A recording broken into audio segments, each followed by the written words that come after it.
Okay, so I'm going to just demonstrate the Aston Web Appointment Scheduling System.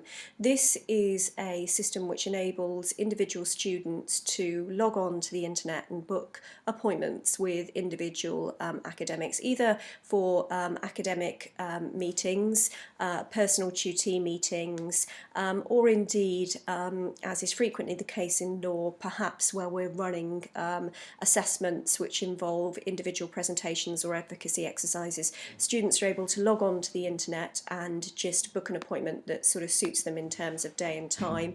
This has generally led to far fewer appointments being missed. If I just very briefly explain that prior to my championing of this particular system, the standard way of booking an appointment with an academic was to wander across to whichever building they were located in and find a piece of paper stapled to their office door and then write your name in the slots that were available. Obviously a fairly low-tech solution, which really did get a bit messy when students didn't turn up for appointments, or indeed if an academic needed to change any appointments, it was often very difficult to ascertain who'd booked an appointment with you and how to contact them in the event that you needed to make changes.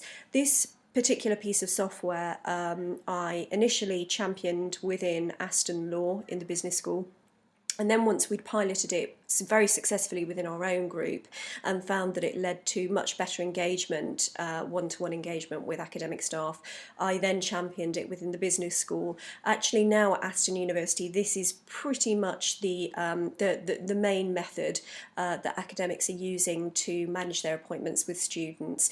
It's quite useful as well because what it does is it enables students to see sort of quite clearly that whilst you may not be sort of holding individual office hours with students, you're most likely teaching, and I indeed sometimes put large training days and so forth on my calendar, just so that students can see that when we're not teaching we are doing other things. And I think that this helps just to really manage student expectations. So all a student needs to do, I'll show you what we do as an academic member of staff. First of all, we simply log in using our university username and password. And then what we can do using this system is we can just block sections on our calendar. You can see some of the office hours that I've been holding for my students over recent days. You can probably tell straight away that the appointments that I'm offering seem to be quite popular. I'm sure that's nothing to do with me as an individual. It's more to do with the fact that we have coursework available, coursework due to be submitted here on the 22nd. So I've suddenly become, quite popular. Okay, so basically what I do in order to add a block for office hours is I simply add block, and then you can see it says office hours here. I tend to change that to say student consultations, and I can put a description in here. And what I often do here is that in order to increase my accessibility, I run appointments using Skype, and this really enables me to be more accessible to my students, but also to offer some slightly unconventional hours which I probably wouldn't want to offer on a face-to-face basis, but I can hop on the internet for an hour sort of at a weekend or in an evening.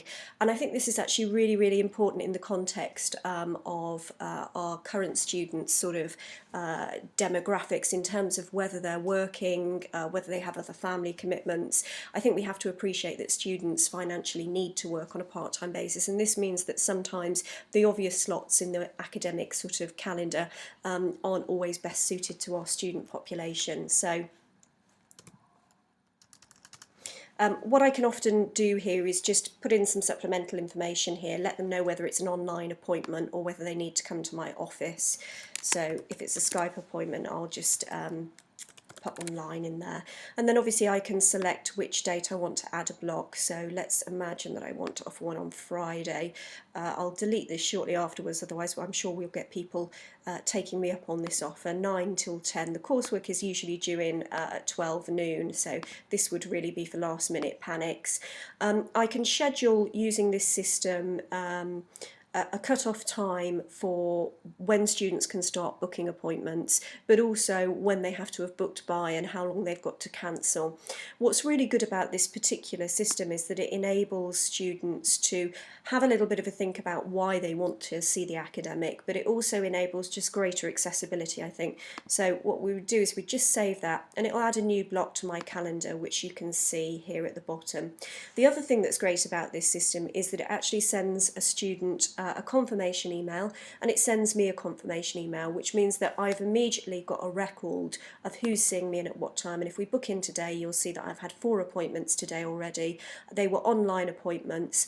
I don't limit how many appointments they can book with me, but I do ask students to just bear their colleagues in mind and not to solely utilise me.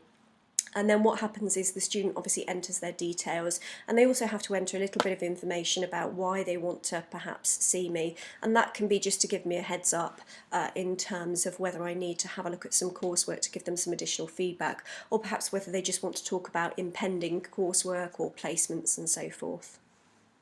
Obviously, in the event that I need to cancel an appointment, I can cancel it by clicking on the X here, and that will send an email immediately to the student just to let them know that I've had to cancel it, and I can personalise that message as well.